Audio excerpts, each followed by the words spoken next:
അനങ്ങരുത്. പള്ളിപ്പെരുന്നാൾക്ക് വെക്കണ കളിത്തോക്കല്ല ഇത്. കാണുന്ന പവറ്.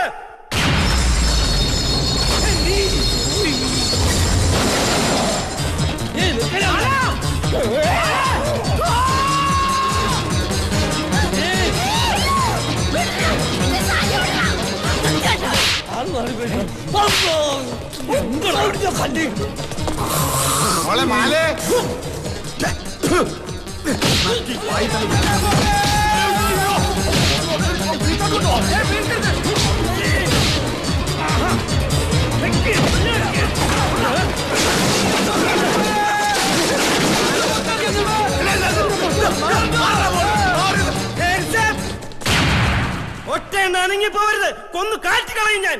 മാത്തത്തിന്റെ അടുത്ത് കളിച്ചവരൊന്നും ഇതുവരെ കളി ജയിച്ചു പോയിട്ടില്ല. കാശും തന്ന് കല്യാണം നടത്താതെ ഒരെണ്ണത്തിനും ഞാൻ വിടില്ല.